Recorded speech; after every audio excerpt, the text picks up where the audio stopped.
Halo kawan-kawan semuanya, perkenalkan nama saya Eston Hernandez Panggabean, NPM 22820023. Di video ini, saya akan membahas tentang salah satu komposer yang hidup pada masa pertengahan barok, yaitu Hendrik Sanz, yang dibimbing oleh Ibu Ance J. Panggabean, SSN, MSN. Hendrik Sanz adalah komposer Jerman. Hendrik Sanz adalah komponis musik vokal Jerman terpenting pada abad ke-17. Untuk sebagian besar karirnya yang panjang, Sanz adalah Kapellmeister atau direktur musik untuk pemilihan Sanssen di Pengadilan Dresden serta bertugas di Pengadilan Kristian IV Denmark. Sanz menyintesis produser Italia dan Jerman dengan cara yang belum pernah terjadi sebelumnya, yang memiliki pengaruh besar pada jalannya musik barok Jerman. Sanz lahir di Bad Kosrit, dekat Gera, Jerman, dan dibaptis pada tanggal 9 Oktober 1585. Pada usia 4 tahun, bakat musiknya menarik perhatian Landgrave Moritz dari Hessen-Kassel yang membujuk orang tua Sanz untuk mengirimnya ke rumahnya, pengadilan untuk pendidikan lebih lanjut dalam musik dan seni.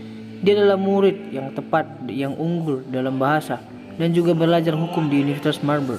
Namun, dengan dukungan Landgrave, dia pergi ke Venesia untuk belajar dengan Giovanni Gabrieli.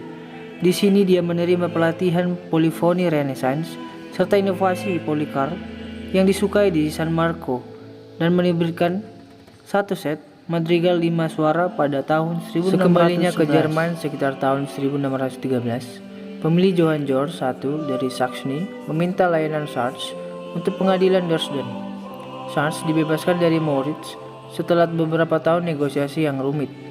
Tiba di Dresden pada tahun 1615, menjadi wakil Kapellmeister pada Maret 1617 dan Kapellmeister pada tahun 1619.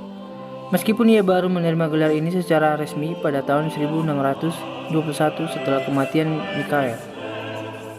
Pengadilan Dresden mempertahankan pendirian musik yang besar, dan Sanz tugas eksistensi termasuk melatih anggota paduan suara, mempekerjakan personel, mengatur staf, dan memproduksi musik sekuler dan sakral untuk semua acara sipil dan keagamaan.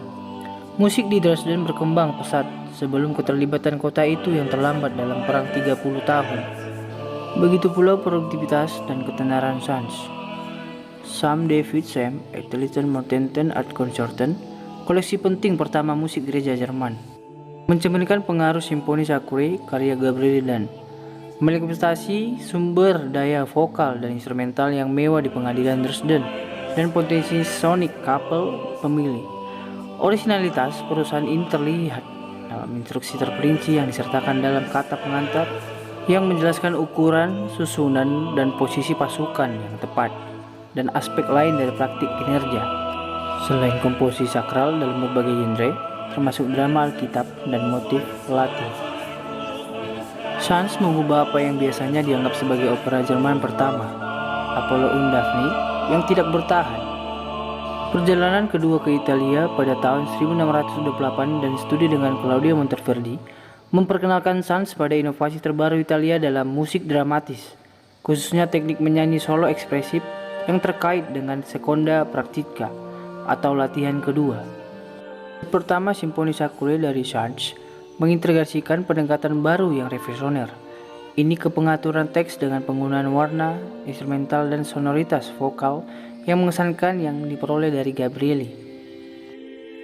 Dekade terakhir Sanz di Dresden ditandai oleh tekanan ekonomi dari perang 30 tahun yang dimasuki Sanz pada tahun 1631, dan sedikit kekuatan vokal dan instrumental yang dia gunakan dalam komposisi dari periode ini, seperti dua yang pertama, kumpulan Klein Goethes Concerts atau konserto spiritual kecil yang berasal dari tahun 1636 dan 1639, mencerminkan kondisi ekonomi yang parah di Jerman. Dia 2 kali melakukan perjalanan ke Copenhagen untuk mengubah musik untuk pengadilan Kristian IV. Kepada siapa dia akan mendedikasi set keduanya Simfoni Sakure 1646 dan melayani beberapa pengadilan Jerman Utara terkemuka lainnya. Dalam kondisi kesehatan yang buruk, Sarge akhirnya diizinkan untuk pensiun sebagian pada tahun 1656. Meskipun ia terus memberi nasihat kepada pengadilan tentang masalah musik sebagai Kapellmeister. Selama tahun 1660-an, ia juga mengubah sebuah drama Alkitabiah berdasarkan kisah Natal atau Historia der Jerbuk Jesu Christen 1664 dari tiga sengsara Santo Yohanes, Santo Matius, dan Santo Lukas. Semuanya dilakukan di Dresden pada bulan April 1666. Karya-karya pribadi yang inteks ini patut diperhatikan karena kualitasnya yang sangat dramatis. Kesetiaannya pada teks Injil dan penggunaan mode yang berbeda untuk masing-masing. Sarge meninggal pada tanggal 5 November 1672 dan pemakamannya diadakan di Frau Kirche Dresden pada tanggal 17 November. Meskipun hanya sedikit dari musik sekuler Sanz yang bertahan, ia meninggalkan kumpulan karya sakral yang mengesankan dalam berbagai genre yang berkisar dari ekspresi kesalehan Lutheran yang tenang hingga manifestasi dramatis dari kemegahan sonik yang tak tertandingi. Inti dari gaya Sanz adalah sintesis yang luar biasa dari teknik Jerman dan Italia, pendekatan besar Gabrieli, dan pengaturan teks ekspresif dan rasa drama yang membedakan komposisi Monteverdi dikomunikasikan dengan integritas kontrapuntal dan nada serius bawaan yang merupakan bagian dari pelatihan dan warisan Jerman Sarge. Jenius inilah yang akan menemukan ekspresi dalam barok Jerman yang tinggi melalui musik Johann Sebastian Bach dan George Friedrich Handel. Sekian penjelasan saya mengenai biografi Hendrik Sanz. Jika ada salah perkataan atau ucapan, saya meminta maaf. Terima kasih.